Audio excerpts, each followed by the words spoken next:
About 2 years ago now, I premiered a slice-of-life genre mod named The Doki's Play Clue.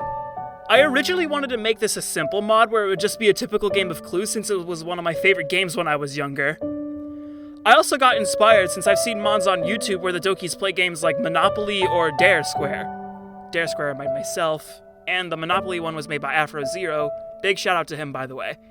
It turned out to be a fun mod to make, while it also took a lot of time out of me, mostly because of how I had to make it. I'd go further into that on a future livestream someday, but I'll keep it a secret for now simply because it'd take a lot of time for me to explain why.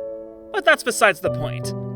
At the end of the mod, you've seen this strange-looking cloak monster appeared out of nowhere and seems to be hiding his identity. He kidnaps Monica and takes her to his secret base. And this is the start of one of my biggest achievements on my channel, and one of my most proud works of media I have ever produced. Everyone, welcome to Dokiversus. The first season was before I had my voice actors, and you can already tell why the second one is superior than the first, but I still think this holds up relatively well. Reasons being, this kickstarts everything, and almost all of my ideas for the future of this series relies on this specific season. I somehow always find a way to revisit the first season, mainly because it holds a plot structure that unexpectedly exceeded my expectations now that I'm looking back on it. First episode was the rising action, the second episode was a really dark storytelling feature, the third episode was a big lore dump, fourth episode, suspenseful cliffhanger, and the fifth episode, the climax and conclusion. I know that all sounds really cliche on paper, but the whole way it was delivered seemed right to me. Although, if I had to go back in time to change anything about the first season with the knowledge I have now, I would just rewrite some of the vocabulary and word structure in between the action scenes. Some of that could use some work, but it's not something I would force myself to change because there's more positive stuff about that than negative, so I'd keep everything as it is. But one of my favorite parts of writing the series was the portrayal of the different characters. Sayori's still the same goofy little ditzy friend of the MC, but doesn't have her depression as bad as she usually does. Monica's now in a relationship with someone and no longer has to live in loneliness. Yuri still keeps to herself quite a bit, but is not as shy to talk about deep topics with the people she cares about. And Natsuki, well, she's never changed. I also wanted to make this script different from the original by adding additional characters of my own, which are Diverse, RPC, the Monica clones, and Renai, who we'll get to shortly. We'll start with Diverse. I know Diverse seems like a self-insert for those who watched the second season before the first one, but basically inserting context, he's a really important character that acts as the main drive behind the conflicts of the series. He created Renai, again, we'll get to him later. He crafted the new destinies for all of the characters, old and new, and strives for the betterment of his world and his characters. His first actual appearance is in episode 3, although he's been mentioned quite a lot in the previous episodes. In this series, he comes off as passionate but sarcastic. He tries to poke fun sometimes, but his loyalties mean a lot for what he does. The prophecy in episode 4 is a prime example of this behavior. Natsuki gets extremely angry at Diverse for believing that he doesn't actually like her. He rebuttals by being sincere with Natsuki, but tries to have fun with her when she commits to her part in the prophecy. But that fails because of her short temper. RPC is another character I made, but this was solely based off of the computer robot named Tech in Paper Mario: The Thousand Year Door. Renai's personal computer, as I named it, is the main source of Renai's power and is the terminal he uses to have access to the console inside the game. It malfunctions before it speaks with Monica, and as a learning AI, it wants to know more about it. And conveniently, Monica wants to know why she's imprisoned in the lab and what Renai's plans are with the universe. So they both agreed to share information with each other and get along pretty quickly. Over time, however, their friendship grows to the point where they even start playing games like blackjack. But as wholesome as RPC is, his fate is a little tragic. While conversing with 393, 393 realizes that since RPC is the main computer that powers Renai, if she pulls the plug and shuts it down, he will be rendered completely powerless. And things escalated to the point where everything seemed hopeless, so she had no other choice. And now, we finally get to one of the most important characters in the entire series. The sole character that probably kept this entire series alive because he was the character that helped me keep the series going. And that character is Renai. Acting as the main villain of the series, he already makes a really bad first impression. kidnapping Monica for what seems like unknown reasons, threatening to kill her for not having knowledge of what he doesn't know, and attempting to overthrow Diverse's rule over the script. His backstory is kinda sad though. He was once going to be a part of the new script as a villain, being a source of constant conflict in the story to keep things eventful and interesting. But if Diverse were to keep things lively in his universe by having a constant force of trouble in his world, it would become problematic for him and the characters since he cares for everyone so much. So, Renpai was abandoned and left inside Diverse's unused files folder. But little did Diverse know, finished characters are still finished characters. So, he liberated his prison and worked in silence to one day overthrow his rule and revert everything back to the original script because in his eyes, after everything that happened to him, nobody deserves a second chance. So he grew a hatred for modding and gathered every Monica from almost every played game of Doki Doki Literature Club to increase his army for conquest. But since Diverse's world is in the minority, it's a threat to his rise of power. But Renpai's comeuppance is satisfying, since we see him letting Monica go and imprisoning 393 instead, giving her the ability to pull RPC's plug and render him powerless. Now begging for mercy, there's nothing he can do but accept his fate. Until the second season. I'll go into why Renpai is important in this series, but I feel like discussing some of the new things this series adds. Voice acting and two new characters, Elena and Sayora. Elena wasn't around prior to the second season's events, so she doesn't know what she's fighting against. But the fact that she was willing to do what it takes for everyone to get back on track speaks volumes. Other than that, I didn't really go with a plan for Elena to have a huge role in this series, but she does make enough of an impact to the story to make it more interesting, so I'm happy with that. Sayora, however, has a huge role in this story, even though she's seen so little. Mitch learns that she's into tarot cards and enjoys predicting history. When she gets the feeling that something horrible is bound to happen, she gives Mitch a powerful item that has the ability to save a point in time and reload everything back to its original state. Although she couldn't become a part of the final battle, which results in her being abandoned behind the old world and possibly left for dead. Okay, now that the new stuff is out of the way, I think it's time to once again cover the character that made Dokiversus what it is. After the original series ended, I made the idea that Renpai really was gone for good and a new villain would take his place, but I never came up with any ideas on who that could be. So from there, I was kinda stuck on how to progress the story for this series if I didn't have any ideas on who would be the main force of conflicts. But then, one day, while I was showering, I came up with an idea. What if Renpai wasn't dead, and he somehow find a way to break out of his prison again and stay hidden behind the sidelines? Because everyone already thinks he's gone, and with their lowered guards, he can study everyone to the point where he can conduct a plan to rule Diverse's world for eternity. There were multiple reasons why I didn't hold back with the intense scenes he's in. Every time he was on screen in the previous series, there was always this sense of dread and darkness in the atmosphere. He is one of the namesakes in this series after all. He was destined for villainy, is Diverse's main rival, is able to control powerful electricity, and will stop at no lengths to get what he wants in every sense of the word by any means necessary.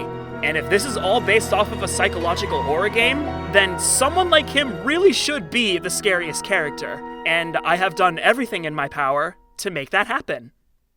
And the end result? Well, that kind of speaks for itself. Throughout both of the series, Renpai has given himself a pretty serious criminal record. He has committed mass murder, torture, emotional manipulation, and forcing suicide, takes pride and joy in the misery of other people, and doesn't even value his own clones. The list goes on, but those to me are the most important ones.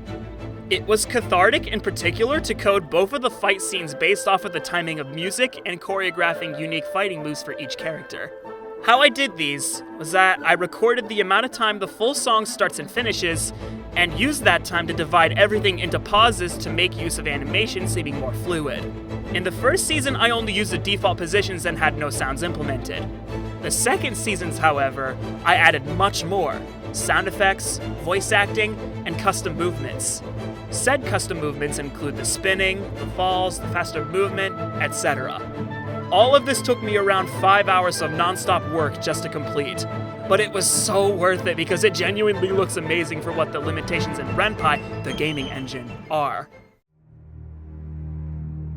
But the number one idea that I absolutely wanted to bring forth in the brand new series was an extremely chaotic and apocalyptic destruction scene dedicated entirely to Renai getting exactly what he wanted with a dramatic shift in tone.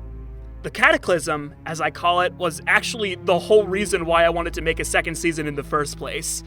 Because no matter how horrible and evil Renai is, I still thought it would be extremely satisfying seeing him get exactly what he wanted knowing what his backstory is. He has always wanted a place in the script, and in the previous series that all seemed hopeless to him, so he resorted on world domination. Here, however, he still does exactly that, but now with complete control of everything. The cataclysm scene took me about 2 months to do. Although this one wasn't non-stop work, I just had to take a few breaks here and there simply because it took so much out of me. I was thinking about compiling all of the different image files into one animation with pauses, but if I implemented all of these effects into the actual game, it would have lagged so much and the sound would have been delayed too much and it would have looked really ugly. So what I did was, I put all of these effects into my editing software and compiled everything in as a separate video file. I put it in with the actual mod after I finished recording and it looked really good, so I was really happy and satisfied with how that whole scene played out. Another thing I'm really passionate about writing these scenes are the sounds, because that's like one of my number one passions in media.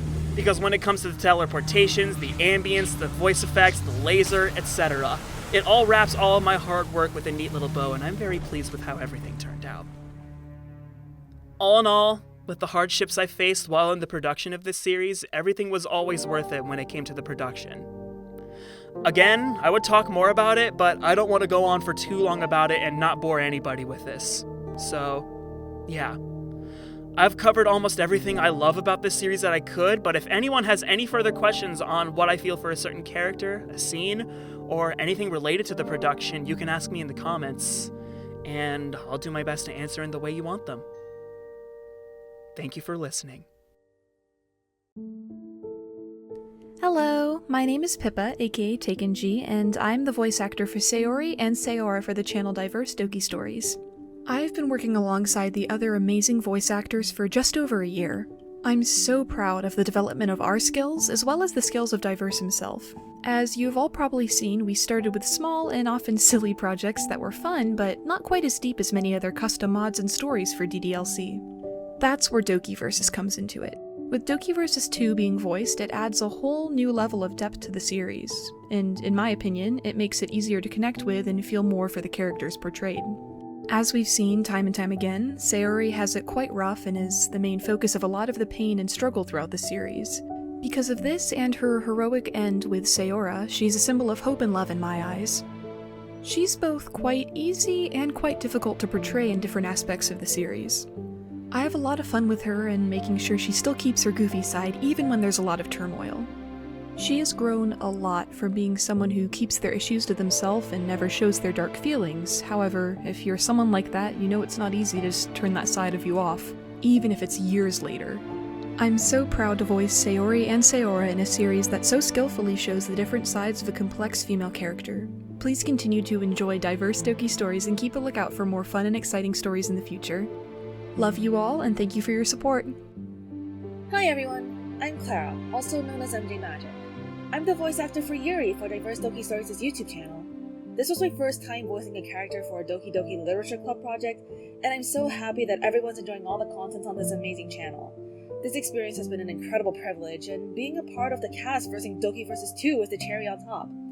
I binged the first Dokiversus series within a day or two, and for me, it was a unique yet incredible story idea to explore.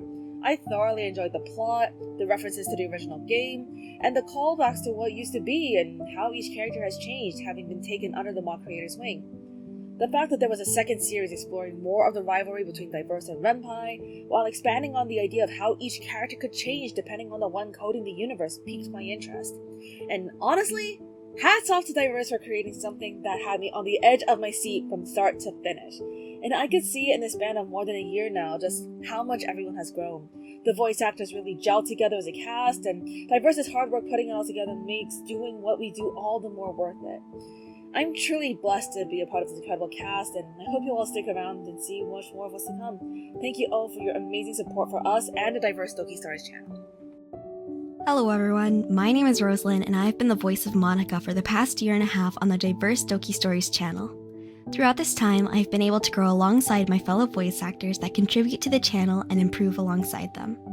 Similarly, I've been able to work with a passionate, skilled, and easygoing showrunner, Diverse, who I can confidently say puts his heart into all of his videos. During this time, I've been able to see how Diverse puts an amazing amount of thought into every video and series he releases. This makes voicing Monica always a joy. She is regularly seen as a mediator and a comforting presence to the other characters within the series, and holds a calm and collected head. I could not ask for a more sisterly and awesome character to be able to portray. Whether you are a longtime fan of Diverse's videos or this is your first time stopping by, thank you so much for your support. Seeing such positive feedback motivates every one of us on the team. Please continue to look forward to our future endeavors and stories on the channel. Thank you! Hi everyone, I'm Gabby Christine and I voice Selena in the many voice-modded DDLC projects on the wonderful Diverse Doki Stories channel. In the last year and a half I've been on the voice acting team for Diverse, I've had such a pleasure being able to work alongside the most talented people. We've all shared a few fond memories in the time spent with one another being able to work on projects of a large range. Dokiversus 2, however, has been one that's really hit the deepest, at least for me. Building a new character from scratch to introduce to the already well-established DDLC universe is no easy feat, and Diverse could not have done a more beautiful job at it. Through the months, I, alongside you all, have gotten to know Elena as well as been able to dive deep into her upbringing and the way she truly feels about the people she surrounds herself with. And in Dokiversus, it's no different. We see a selflessness in Elena that was hard to recognize at first glance, as well as the sacrifice she is willing to make for the sake of her friends and their well-beings. She, in some ways, resembles the deepness I feel for the people closest to me in my life. And as I've continued to follow the Dokiversus series alongside all of you, I've realized how I see parts of myself in the other characters as well, from the troubling nuance that we see in Sayori and Sayora to the aspects of home and safety that we see in Monica towards the end of the series. All of these perspectives created by Diverse have grown a beautiful and rich story that will resonate with viewers for months and even years to come. For as much as all of these characters have been through though, I couldn't trade the time I've spent with Elena for anything. I can't wait to continue this journey alongside everyone on this amazing team, and I hope you all stick around as well for all of the exciting things to come. Hey, this is Greg. I just wanted to say how much fun I had voicing Renpi for this Doki story. The writing was amazing, and the animations were just so much fun to watch. I also wanted to give a shout out to my fellow voice actors who did such an amazing job with their characters. Y'all are awesome. It was an honor to work alongside so many talented individuals on such a great story.